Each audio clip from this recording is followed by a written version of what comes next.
मानसी सुदर्शन। आप देख रहे हैं सिटी न्यूज। मैं आप सभी दर्शकों का करती हूँ स्वागत। अब बढ़ते हैं खबरों की तरफ।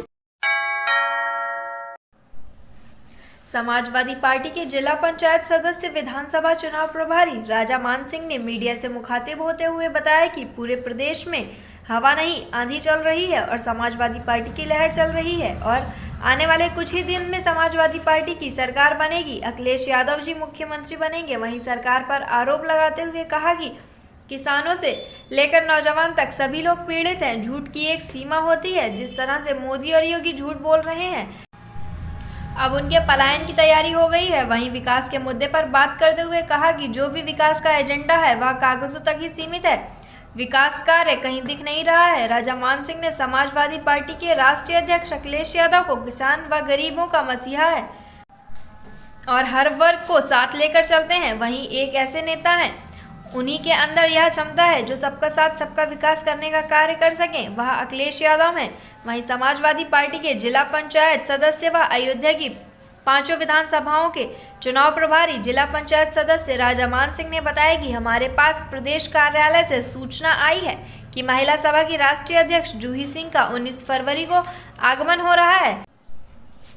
सरियावा में राजा मान सिंह के कार्यालय पर आगमन होगा और चुनावी सभा को संबोधित करेंगी और सभी वर्गों को एकजुट करने के लिए एक एक वोटर, एक एक सपोर्टर को मजबूती देने के लिए समाजवादी पार्टी के आह्वान पर समाजवादी पार्टी की राष्ट्रीय अध्यक्ष महिला सभा की जूही सिंह आएंगी और सभी से अपील है कि समाजवादी पार्टी को वोट कर मजबूती प्रदान करें, अखिलेश यादव को मुख्यमंत्री बनाने में सहयोग करें। हमेशा बार बार निकलता है, लहर नहीं है, जन सैलाब चल रहा है माननीय अखिलेश यादव जी की तरफ से। और युवा, नौजवान, बेरोजगार जितने हैं, किसान से लेकर सब पीड़ित हैं, बहुत ज़्यादा पीड़ित हैं।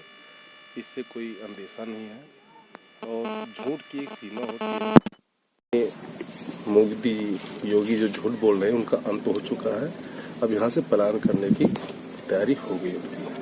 देख रहे हैं उनका जो भी एजेंडा है, जो भी कागज पे काम चल रहा है, जमीन पर का कोई काम नहीं हुआ है। मुँह से तो हम भी कुछ कह सकते हैं ना कि सीढ़ी लगा देंगे आसमान में, जरूरत दिखाना पड़ते है ना, लेकिन कोई मतलब नहीं है। और समाजवादी एक ऐसी पार्टी है, हम लोगों के नेता, हम लोगों का अगुआ, गरीबों का मसीहा राष्ट्रीय अध्यक्ष अखिलेश यादव जी हैं, जो हर वर्ग को साथ लेके चलते हैं। वही एक नेता है, उन्हीं के अंदर एक क्षमता है जो सबका साथ सबका विकास काम कर सकते हैं।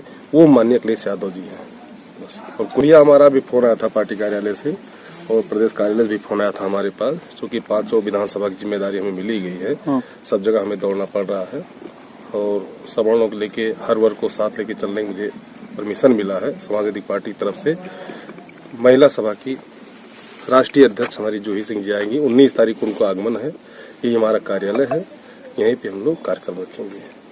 हमारे बबलू भाई हैं, उनकी वाइफ हैं, वो भी कार्यकारिणी में सदस्य हैं और काफी नेता आएंगे और समाजवादी के अच्छे वक्ता आएंगे और अच्छा कार्यक्रम होगा। वो एकजुट करने आ रही हैं समाजवादी पार्टी की तरफ से। उनको एक विशेष निर्देश हुआ है कि आप जाइए समाजवादी पार्टी के जन पक्ष में, एक एक वोटर को, एक एक सपोर्टर को, एक एक किसान को, एक एक माताएं बहनों को, सबको अपने लिए में समझाइए क्या क्या है हमारे पक्ष में, क्या क्या नहीं है, सब बताना है। सर्व समाज से कहना चाहते हैं, आप लोग तानाशाही सरकार देख रहे हैं। माननीय आजम खां जी 9 बार विधायक थे, 3 बार मंत्री थे। उनके ऊपर बकरी का मुर्गी चोरी लगा है। 2 साल से वो जेल में निरुद्ध है, उनकी बेल नहीं हुई है। एक तरफ आप कहते हैं कि मैं गुंडा शासनकाल खत्म कर रहा हूं, ये योगी जी बोलते हैं। 4 किसान के ऊपर राज्य मंत्री टेनी जी का बेटा आशीष मिश्रा रौंद देता है 4 किसानों को और 4 महीने में उनको बेल मिल जाती है, वो बाहर आ गए हैं। ये कैसी सरकार है? अपने मन की बात आप बोल नहीं सकते हैं। बहुजन समाज पार्टी के अयोध्या मुख्य सेक्टर प्रभारी पवन कुमार गौतम ने आज मीडिया से बात करते हुए कहा कि विपक्षी जो आरोप लगा रहे हैं कि बीजेपी के लिए बहन जी काम कर रही हैं, वह सरासर झूठ और गलत है। बहन कुमारी मायावती का मुख्य मुकाबला बीजेपी से ही हो रहा है। आरोपियों को कोई मुद्दा नहीं मिल रहा है, इसलिए बहन जी पर आरोप लगा रहे हैं। उन्होंने कहा कि मायावती जी अपने मुख्यमंत्री कार्यालय में अनगिनत काम कराए हैं और इस बार भी चुनाव का हमारा मुद्दा विकास का ही है और लॉ एंड ऑर्डर है। कितनी मजबूती से चुनाव लड़ रही यूपी में? बहुजन समाज पार्टी विगत 2007 से 12 तक जो कार्यकाल आदरणीय बहन कुमारी मायावती जी का रहा है, उन्होंने अपने शासनकाल के दौरान कानून व्यवस्था को लेकर पूरी तरह से मुस्तैद थी और उनके शासनकाल में या तो अपराधी उत्तर प्रदेश की धरती को छोड़कर चला गया था या तो फिर सीधे सीधे जेल में चला गया था। आपको याद होगा कि बहुजन समाज पार्टी का भी अगर कोई कार्यकर्ता या कोई बड़े से बड़ा पदाधिकारी हो या सांसद विधायक हो, अगर उन्होंने कानून को अपने हाथ में लेने का काम किया तो बहन जी ने उसको जेल भेजने का काम किया था। और दूसरी, बहन कुमारी मायावती जी ने रोजगार के नाम पर आदरणीय बैकलॉग की भर्ती को निकाल कर लाखों लोगों को उन्होंने अस्थायी रोजगार दिया। उसमें चाहे आपका सफाई कर्मी की भर्ती 1,08,000 की रही हो, चाहे पुलिस की भर्ती रही हो, चाहे और तमाम भर्तियों को निकाल कर उन्होंने अस्थायी रोजगार देने का काम किया। उत्तर प्रदेश की राजधानी जो लखनऊ है उसको सजाने संवारने का काम किया, चाहे आदरणीय बहन कुमारी मायावती जी रमाबाई अंबेडकर का मैदान हो और चाहे आपका जो है वो सामाजिक परिवर्तन स्थल हो। इस प्रकार से जो लखनऊ का हार्ट कहा जाता है हजरतगंज, उसको इंग्लैंड के तर्ज पर उसको सजाने संवारने का काम बहन जी ने किया था। और जितने भी डेवलपमेंट के विभाग रहे हैं, चाहे आपका आरएस विभाग रहा हो, चाहे जिला पंचायत का रहा हो, चाहे पीडब्ल्यूडी रहा हो, चाहे आरएस रहा हो, इन सभी विभागों में उन्होंने भरपूर पैसा भेजने का काम किया, जिससे विकास पूरे तौर पर गाँव के जो अंतिम व्यक्ति रहता है उस पर उन्होंने काम करने का काम किया और विकास वहाँ तक लोगों के बीच में पहुँचा। और रही बात, पहले इंदिरा आवास गाँव में बन जाया करता था, लेकिन कभी शहरों में कोई व्यवस्था नहीं रहा करती थी।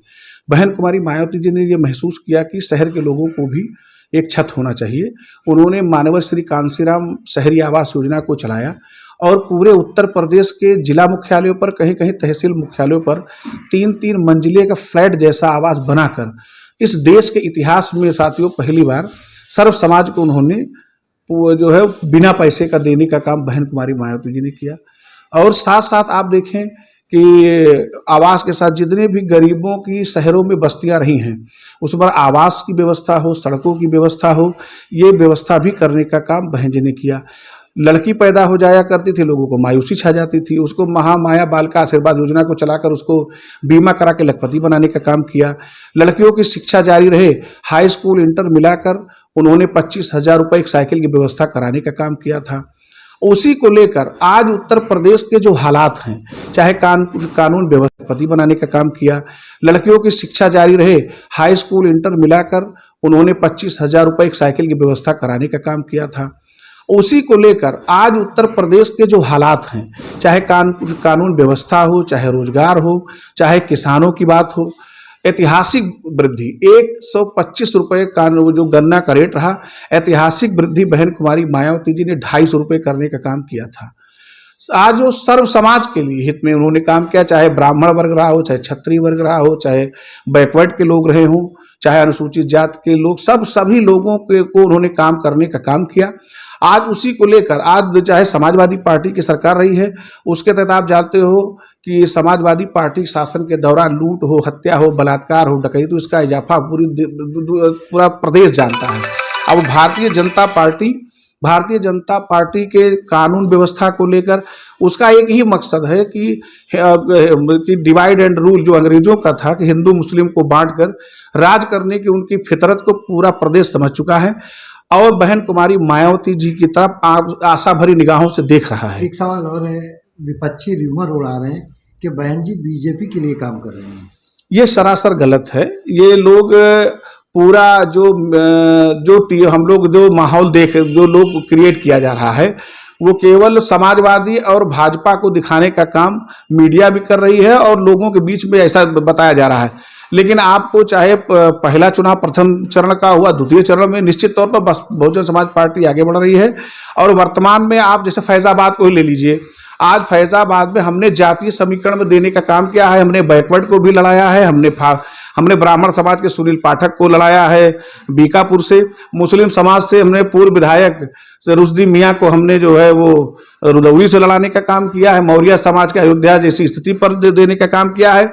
और दूसरा, बहन कुमारी मायावती जी के शासनकाल के दौरान उन्होंने इस जो चाहे वो आपका परिक्रमा मार्ग रहा हो, चाहे आपका सड़कों की व्यवस्था रही हो, चाहे पेयजल के लिए उन्होंने टंकियां लगवाने का काम किया हो, और चाहे सड़कों जो शहर की जो सीसी सड़कें बनाई गई हैं, बहन कुमारी मायावती जी उस समय 200 करोड़ रुपया देने का काम अयोध्या पैकेज के नाम पर देने का काम किया था। आपकी पार्टी विकास के मुद्दे पर, विकास के मुद्दे पर, कानून व्यवस्था के मुद्दे पर बहुजन समाज पार्टी चुनाव लड़ी। आदरणीय बहन कुमारी मायावती जी उत्तर प्रदेश के मुख्यमंत्री निश्चित रूप से बनेंगी। अयोध्या विधानसभा में कांग्रेस प्रत्याशी रीता मौर्य ने झोंकी पूरी ताकत। अयोध्या से कांग्रेस उम्मीदवार रीता मौर्य ने अपनी विधानसभा में पूरी ताकत झोंक दी है। लगातार ताबड़तोड़ जनसंपर्क कर रही हैं और किन मुद्दों पर चुनावी मैदान में हैं, हमने उनसे बात की। आइए सुन लेते हैं इस जनसंपर्क के दौरान कांग्रेस के पदाधिकारी और प्रत्याशी रीता मौर्य ने क्या कहा। कांग्रेस से बड़े पैमाने पे लोग छोड़ के दूसरी पार्टी में जा रहे हैं, क्या कहेंगे? ये सवाल कोई पहला सवाल हमारे लिए नहीं, बहुत जगह से लोग छोड़ के जा रहे हैं। और जो लोग छोड़ के जा रहे हैं वो कल हमारे भाई थे। हम कोई ओछी बात नहीं करते हैं कांग्रेस के लोग, उन पर हमें कुछ नहीं कहना है, लेकिन इतना ज़रूर है जिनकी तरफ आपका इशारा है बहुत बड़े बड़े नेताओं की तरफ, वो अभी 15 दिन 20 दिन पहले, 1 महीना पहले जो है वो कांग्रेस की विचारधारा से जुड़े थे। मामला जो है वो विचारधारा से जुड़ा है। तो जिस तरह से वो छोड़ के अचानक गए तो ये लगता है कि या तो फिर उस विचारधारा से पहले सहमत रहे होंगे। जो विचारधारा से जुड़ा व्यक्ति होगा और अपने को बड़ा नेता बताता होगा वो दल छोड़ देगा। बड़े पैमाने पर नाराजगी, क्या कारण है? कोई कारण नहीं है, सबका अपना स्वार्थ आड़े हाथ हो सकता है। उनका अपना स्वार्थ, उनका अपना कोई निजी स्वार्थ आड़े हाथ हो सकता है। मैं फिर आपसे दोहरा रहा हूँ कि जो विचारधारा से जुड़ा व्यक्ति होगा वो दल नहीं छोड़ सकता है। वो कहीं ना कहीं उनके मन में कोई दुर्ग्रह रहता है जो दल छोड़ते हैं। जो लोग जा रहे हैं स्वार्थी हैं, मतलब आप कहिए। निश्चित उनका अपना कोई चीज आड़े हाथ आ रहा है। बाकी जो 15 दिन पहले कांग्रेस की विचारधारा के साथ जुड़ा था, अचानक अगर वो किसी दूसरी दल की विचारधारा में आस्था व्यक्त कर रहा है तो निश्चित उसका स्वार्थ कहीं आड़े हाथ आ रहा है। अगर अयोध्या विधानसभा की बात करें तो किस तरह का चुनाव चल रहा है कांग्रेस? अयोध्या विधानसभा हमारी, 5 विधानसभा की बात करें, अयोध्या जनपद की बात कर रहे हैं। हमारे विधानसभा में जो कैंडिडेट उतारे गए हैं, एक तो हमारी पार्टी की नेता प्रियंका गांधी जी, हमारे नेताओं की कथनी करनी में कहीं कोई अंतर नहीं है। हमने कहा कि हम 40% महिलाओं को आरक्षण देंगे। आज पूरे प्रदेश में 40% आरक्षण के साथ महिलाएं चुनाव लड़ रही हैं। फैजाबाद जनपद में भी 2 महिलाएं चुनाव लड़ रही हैं। गोसाईगंज से शारदा देवी जी जो प्रदेश कार्यकारिणी की सदस्य थी वो चुनाव लड़ रही हैं, और रीता मौर्य जी हमारी अति पिछड़ी जाति से अयोध्या विधानसभा से चुनाव लड़ रही हैं। आप अभी बैठे हैं, बात कर रहे हैं, आप देख रहे हैं किस हौसले के साथ चुनाव लड़ रही हैं। अपार जन समर्थन इनको अयोध्या विधानसभा में मिल रहा है। और जो हमारी बहन प्रियंका गांधी ने प्रतिज्ञा पत्र भेजा है, ये ऐसा प्रतिज्ञा पत्र है, ऐसी चीजें हैं कि गांव में जिसके हाथ में जाता है, घर वाले पढ़ने के बाद एक बार विवश हो जाते हैं कि नहीं विचार करना है और कांग्रेस को वोट देना है। और एक और बात है कि लोगों ने बसपा को देख लिया, सपा को देख लिया, भाजपा को देख लिया, अब उनके दिमाग में है कि अपनी कांग्रेस को पुनः वापस लाना है। देश को कांग्रेस के अलावा कोई चला नहीं सकता है। आप लोग प्रचार में घूम रहे हैं, हाँ, कैसा जन समर्थन मिल रहा है? जन समर्थन हमको बहुत अच्छा मिल रहा है। जनता जनार्दन हमारे साथ है और पूर्ण रूप से समर्थन मिल रहा है। चुनाव हम जीतने जा रहे हैं और हमको जन समाज से बहुत बड़ा समर्थन मिल रहा है। कोई काम ऐसा लगता है जो इस अयोध्या विधानसभा में छूट गया हो, आपको लगता है? काम छूट क्या गया है? पिछली सरकार में जो लोग थे, मंत्री विधायक थे, वो कभी क्षेत्र में गए नहीं, और गरीब लोग जो गांव में इंतजार करते रहे, चाहे वो भाजपा के नेता हों, चाहे वो सपा के नेता हों, कभी गांव में नहीं गए, शहरों में भी नहीं गए और काम हुआ नहीं। लोग आज यही कारण है कि यहाँ है हमारी विधानसभा में चुनाव हम इसी आधार पर जीतने जा रहे हैं कि दोनों प्रत्याशी कभी क्षेत्र में गए ही नहीं, और उसी का देर है कि आज मैं चुनाव जीतने जा रहा हूँ। प्रचार में आप घूम रहे हैं तो कोई ऐसी चीज आपको लगती है कम है, होना चाहिए था, नहीं हुआ, हम कराएंगे? बताता रहा हूँ, रोटी कपड़ा मकान ये बहुत मूलभूत समस्याएं हैं। लोगों को 5 किलो अनाज दे करके आप उनका मन नहीं जीत सकते हो और उनको काहिल बना रहे हो। कहने का तात्पर्य है कि आज जनता को, समाज को चाहिए शिक्षा, रोजगार, स्वास्थ्य चिकित्सा चाहिए। और शहरों में देखिए, जाइए अंदर घुसिए, देखिए वहाँ पर नालियों में जो है, सड़कों में जो है इतनी गंदगी है, साफ सफाई है ना, वहाँ फर्श है, वहाँ का वातावरण एक जैसे लगता है इन्फेक्शन हो, एलर्जी टाइप का महसूस होता है, वातावरण दूषित महसूस होती है। गांव में भी यही आलम है। इसका यही कारण है कि वहाँ विकास नहीं हुआ है। और हम जीतेंगे चुनाव तो विकास करेंगे। गांव में जहाँ जहाँ पर बस्तियां हैं, मलिन बस्तियां हैं, वहाँ जो समस्याएं हैं उनकी सड़कें बनवाएंगे, ये करेंगे। और हमारा ये भी घोषणा है आपके चैनल पर कि मेरे जीतने के बाद मैं कम से कम 3 जगह भोजनालय खुलाऊंगा। अपने विधायक के निध से जैसे भी होगा, मैं 3 जगह पर बड़े स्तर पर भोजनालय खुलवाऊंगा। वहाँ पर एक मानक रहेगा कि कम से कम राशि में, जैसे 25 रुपया, 18 रुपया में, 20 रुपया में, 22 रुपये में भरपेट भोजन करेगा वो आदमी। मैं ऐसी व्यवस्था देने जा रहा हूँ। चुनाव जीतने के बाद ये 3 जगह अयोध्या विधानसभा में भोजनालय की व्यवस्था, ये प्रत्याशी की तरफ मेरी घोषणा है। ये मेरा है। हमारा नाम रामनेश मौर्य, मैं इनका हस्बैंड हूँ। गीता मौर्य हमारी पत्नी है और ये चुनाव लड़ रही है और चुनाव में मैदान में हम दोनों लोग। आप प्रचार के लिए निकल रही हैं, कैसा जन समर्थन मिल रहा है आपसे? रोटी, कपड़ा और मकान हमारा मुद्दा है। महिलाओं को 40% की भागीदारी, महिलाओं को स्कूटी और आईफोन मिलेगा, साल में 3 सिलेंडर फ्री मिलेगा, बिजली का बकाया हाफ होगा और कोरोना काल में जो प्रभावित हुए हैं उनको 25,000 की मदद मिलेगी, किसानों का कर्जा माफ होगा।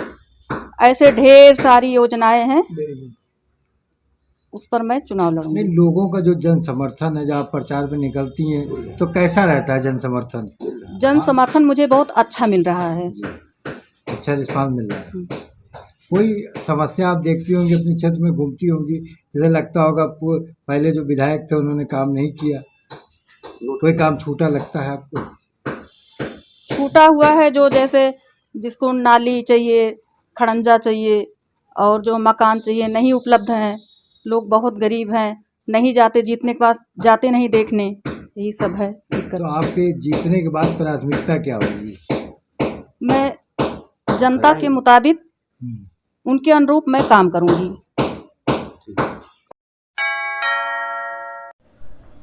उत्तर प्रदेश विधानसभा चुनाव के मतदान की प्रक्रिया शुरू हो गई है। ऐसे में आम जनता के साथ साथ अयोध्या के संत महंत भी पूरे जोर शोर से हिस्सेदारी कर रहे हैं, लोगों को जागरूक कर रहे हैं। इसी क्रम में रामनगरी अयोध्या के निर्वाणी आनी अखाड़े के महंत धर्मदास ने अयोध्या की जनता से भारतीय जनता पार्टी के पक्ष में वोट डालने की अपील की है। महंत धर्मदास ने कहा है कि अयोध्या देवभूमि है और पूरे विश्व में विख्यात है। ऐसी पावन नगरी में जिन्होंने प्रभु श्री राम के लिए लड़ाई लड़ी है और आज प्रभु श्री राम का भव्य मंदिर बन रहा है। अयोध्या और उत्तर प्रदेश की जनता उनके साथ है। तो वहीं महंत धर्मदास ने समाजवादी पार्टी पर जमकर हमला बोला है। उन्होंने कहा है कि जो लोग राम मंदिर निर्माण में बाधा उत्पन्न करते थे, जिन्होंने निहत्थे कार सेवकों पर गोली चलवाई, उनको अयोध्या की जनता कभी माफ नहीं करेगी। जब से योगी आदित्यनाथ मुख्यमंत्री बने, अयोध्या विकास की सीढ़ियां लगातार चढ़ रहा है। धर्मदास ने फैजाबाद का नाम अयोध्या करके और उसके क्षेत्रफल में वृद्धि हुई है, बहुत अच्छा काम किया, जिससे आज अयोध्या पुनः पौराणिक नगरी नजर आने लगी है। उनकी इन्हीं सभी कार्यों को देखते हुए हमारी जनता से अपील है, जात पात भेदभाव और हिंदू मुस्लिम छोड़ करके पुनः योगी आदित्यनाथ को मुख्यमंत्री की गद्दी पर बैठाएं। देखिए, यहाँ पर देवभूमि है अयोध्या, है कि नहीं? इस नगरी के बड़ा भारी महत्व है। मैं इस नगरी में हनुमान जी के शरण में रहता हूँ। मेरा नाम श्री महंत धर्मदास है, निर्वाणी यानी अखाड़े के मैं श्री महंत हूँ। यहाँ पर किस प्रकार से सरकार हम चाहते हैं, ये तो हनुमान जी जानते हैं कि कैसा चाह रहे हैं, लेकिन आप हमसे पूछने आए हैं तो अब मैं आपको बता देता हूँ। जिस व्यक्ति ने, जिस समाज ने राम जन्मभूमि अयोध्या के नाम पर, जिसे फैजाबाद के नाम हटा करके अयोध्या जो रखा, अयोध्या के संस्कृति मिटाने के जो प्रयत्न इतना सालों साल से हुआ कि धार्मिक व्यवस्था मिटा दिया जाए, इसको एकमात्र जोगी जी और हनुमान जी के कृपा से, जोगी जी पर हनुमान जी के कृपा कि जोगी जी ने आकर के अयोध्या को अयोध्या जिला घोषित कर करके, अयोध्या के क्षेत्रफल बढ़ा करके, अयोध्या के अपना पुनः स्वरूप में ले आने के प्रयत्न कर करके एक ही उपकार इस उत्तर प्रदेश सरकार के लिए, उत्तर प्रदेश जनता के लिए, जो हमारे बाप दादा के नाम ही मिटा के देने के तैयार हो कि अयोध्या के नाम को फैजाबाद बना दिया गया, जहां पर अयोध्या के कितना दुर्राज था। सब सागर मेखला, एक भूपरगपति कोसलाफर, सारा विश्व के जो राजा थे, विश्व की राजधानी अयोध्या थी, और उस जगह पर ले आकर के एक छोटा सा भी नहीं, एक गांव भी नहीं रहने दिया। जोगी जी ने आकर के इसको पुनर्स्थापित किया, पुनर्स्थापित करने के प्रयत्न किया, राम मंदिर बनने लगा। इसलिए हम तो चाहते हैं कि सारा जात पात भेदभाव हिंदू मुसलमान छोड़ करके जोगी जी के अब की पारी उत्तर प्रदेश में मुख्यमंत्री लाओ।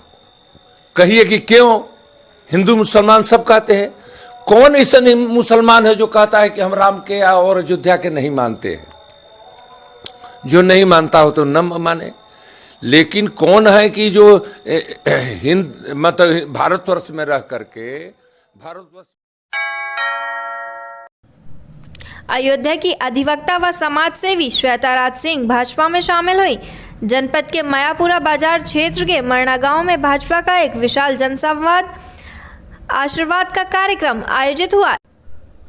इस कार्यक्रम में अधिवक्ता श्वेता राज सिंह और संगठन के कई गणमान्यों को नगर निगम मेयर ऋषिकेश उपाध्याय, अयोध्या प्रत्याशी वेद प्रकाश गुप्ता, सहकारी बैंक के सभापति टिल्लू सिंह, अवधेश पांडे, बादल ब्लॉक प्रमुख के प्रतिनिधि शिवेंद्र सिंह व गणमान्यों जनों की उपस्थिति में मंच पर भाजपा का झंडा पकड़कर पार्टी में शामिल हुई। इस दौरान श्वेता राज ने कहा कि प्रत्येक महिला को सम्मान से जीने का अधिकार देने वाली सरकार को ही वापस लाना है। इस सरकार ने महिलाओं के लिए कार्य किया है, उतना आज तक किसी भी सरकार ने नहीं किया। इस सरकार ने महिलाओं को किसी भी प्रकार से स्वावलंबी बनाने की विभिन्न कार्यक्रमों और योजनाएं लॉन्च की हैं, अपने आप में बड़ी बात है। उन्होंने कहा कि मिशन शक्ति के माध्यम से योगी जी ने जिस प्रकार से महिलाओं को सशक्त किया है, इससे पूर्व किसी भी सरकार ने नहीं किया। श्वेता राज सिंह ने महिलाओं से अपील की है कि महिलाओं को आत्मनिर्भर बनाने वाली सरकार को ही वापस लाना है। इस अवसर पर श्वेता राज के साथ मुख्य पदाधिकारियों में रहे अजीत सिंह, सोमवशी, मयंक रंजन, सूरज सिंह, पंकज सिंह व अन्य लोग मौजूद रहे। आज मैंने भाजपा ज्वाइन किया है। ये पूरा बाजार में ज्वाइनिंग हुई है। वहां जनसभा थी, शिवेंद्र सिंह जी द्वारा आयोजित ये जनसभा हमारे नगर प्रत्याशी श्री वेद प्रकाश गुप्ता जी के लिए करी गई थी। और जनसमूह बहुत बड़ा जनसमूह था, एक विशाल जनसमूह के आगे मैंने भाजपा ज्वाइन करी है, सदस्यता ग्रहण करी है। इसलिए क्योंकि इस सरकार ने महिलाओं के लिए जितना किया है उतना आज तक किसी ने नहीं किया है।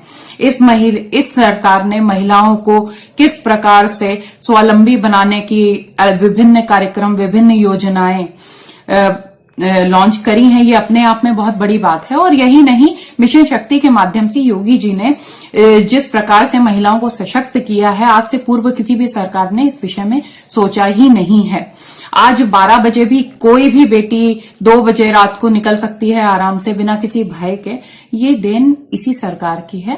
तो ये हमारा दायित्व है, हर बहन का दायित्व है, हर माता का दायित्व है कि वो आगे आए और भाजपा के लिए खड़ी हो, भाजपा को वोट करे। मेरी आप सभी से यही रिक्वेस्ट है, आप सभी से यही मैं अपेक्षा रखती हूं कि आप सभी माताएं, बहनें उस